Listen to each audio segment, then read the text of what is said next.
En este vídeo seguimos avanzando sobre el sexto tema del curso de programación. Y lo que vamos a ver son las clases abstractas en Java. Este tipo de clases son especiales ya que no se permiten crear instancias a través de ellas.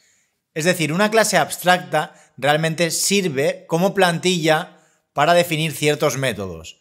Entonces, estos métodos realmente no se programarán sobre la clase abstracta, sino que serán las clases hijas las que realmente implementarán esos métodos.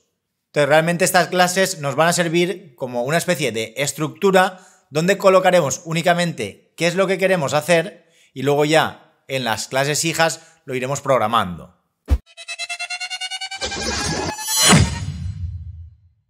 Y bien, tal y como hemos dicho hace un momento, una clase abstracta es una clase que no podemos instanciar directamente y se utilizará como un modelo para otras clases que hereden de esa clase abstracta. Entonces realmente será una plantilla donde definiremos una serie de métodos y propiedades. Y algo que se debe tener en cuenta es que para que una clase sea abstracta debe poseer al menos un método que sea abstracto.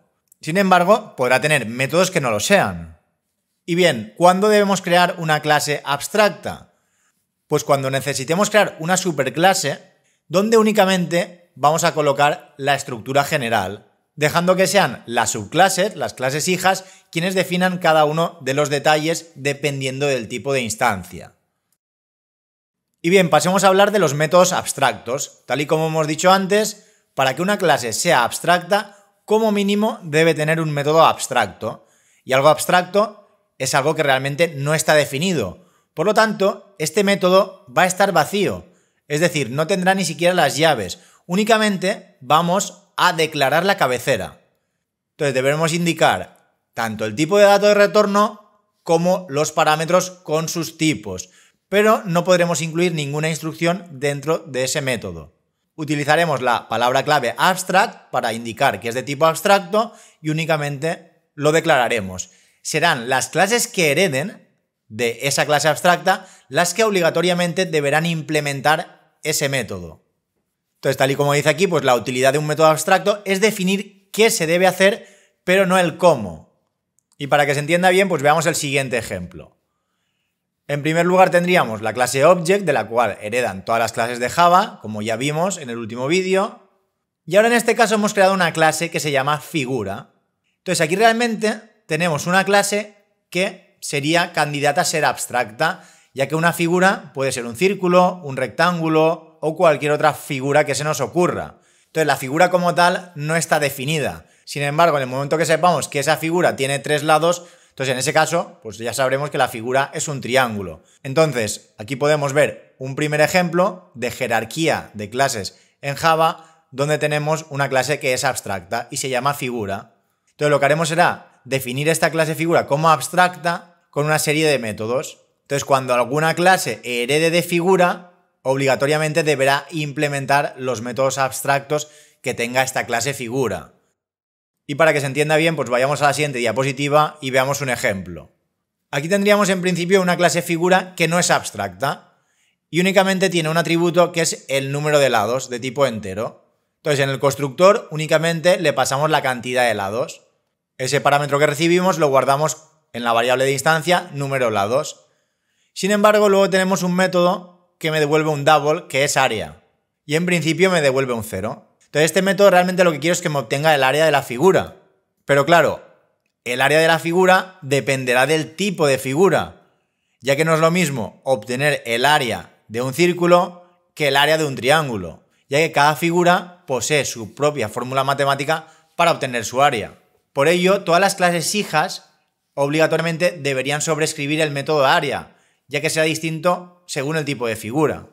Entonces aquí tendríamos un caso en el cual una clase hija siempre deberá sobreescribir un método. Entonces lo que podríamos hacer en este ejemplo es convertir dicho método en un método abstracto. Entonces definiremos realmente qué se debe hacer, obtener el área, pero no le indicaremos de momento cómo hacerlo.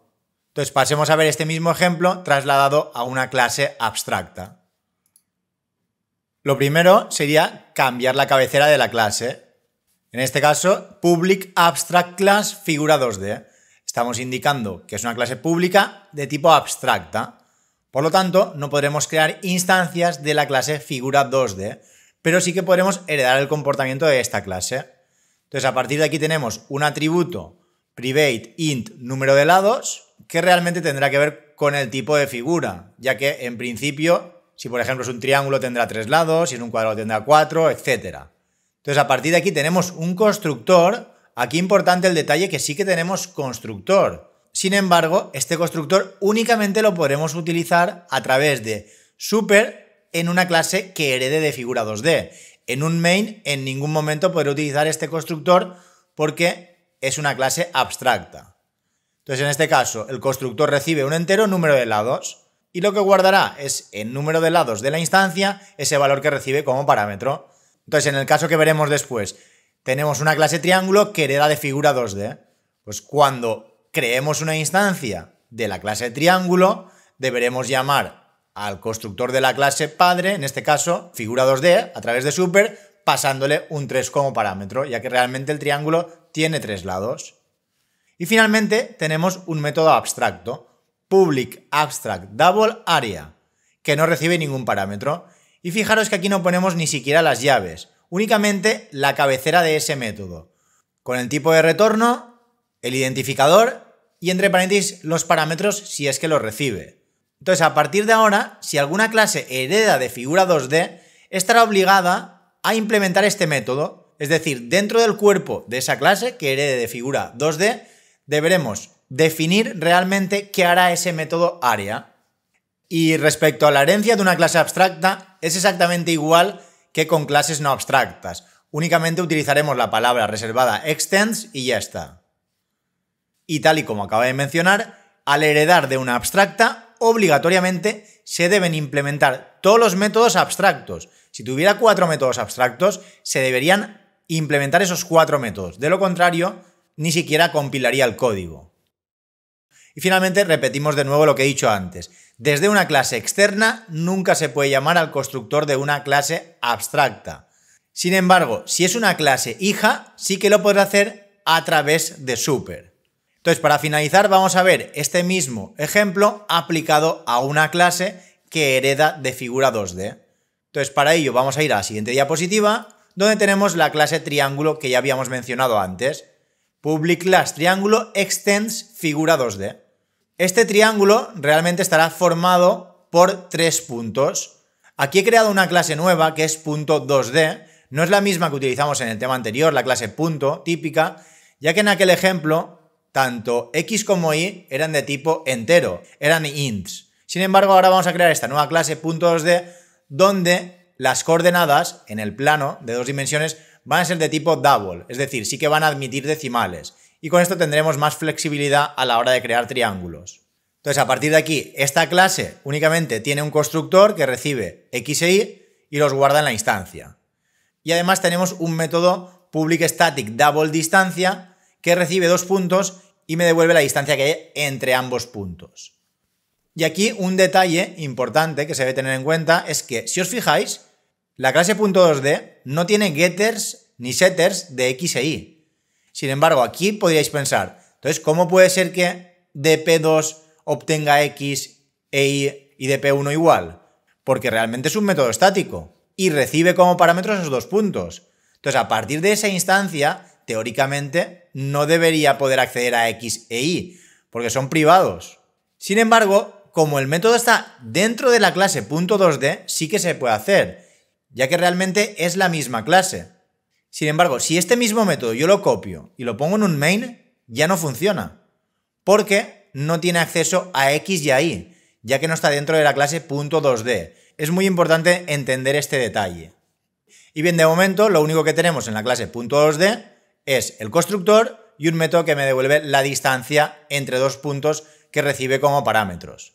Entonces, a partir de aquí, la clase triángulo tiene un constructor que recibe 3 puntos que guardará como los puntos de esa instancia de la clase triángulo. Pero además, la primera instrucción del constructor es un super, entre paréntesis un 3. Aquí realmente está invocando al constructor de la clase padre, que es la clase figura 2D, y está pasándole un 3, ya que al ser un triángulo tiene 3 lados. Por lo tanto, en ese super estamos invocando a este constructor de aquí y pasándole un 3. Por lo tanto, en el atributo número de lados, que lo tendrá también el triángulo, al heredar de figura 2D, tendrá almacenado un 3. Y finalmente tendríamos el método área. Aquí ya no hay que poner abstract, porque no es abstracto ya. Ahora ya estamos definiendo el comportamiento de ese método para este tipo de clase en concreto. Y de hecho, esta forma de obtener el área de un triángulo a partir de 3 puntos ya la vimos en la unidad anterior. Consistía en obtener las distancias entre cada uno de esos puntos. Entonces, a partir de esas 3 distancias que guardábamos en A, B y C, obteníamos el semiperímetro. Y con la fórmula de más abajo, pues ya se obtenía directamente el área. Entonces, aquí realmente lo único que nos hace falta es un método que nos calcule la distancia entre 2 puntos. Y este método lo tenemos en la clase punto 2D. Al ser estático, accedemos a él a través de punto 2D, punto, distancia. Y ya entre paréntesis, las combinaciones de los 3 puntos. Primero calculamos la distancia entre P1 y P2, luego de P2 a P3 y finalmente de P3 a P1. Entonces, si invocamos a este método área sobre una instancia de la clase triángulo, obtendremos el área de esa instancia de la clase triángulo. Y bien, ahora para repasar un poco tanto programación como orientación a objetos, os dejo pendiente el siguiente ejercicio, que realmente lo que hace es ampliar la funcionalidad de la clase triángulo. Algunos de los métodos ya estaban programados en la clase punto que vimos en la unidad 5. Ahora de momento lo que os pido es que os leáis el enunciado de este ejercicio y lo intentéis resolver, y ya el siguiente vídeo lo dedicaré en exclusiva a resolver estos ejercicios. Entonces, como digo, dejo el ejercicio planteado y ya en el siguiente vídeo lo resolveremos.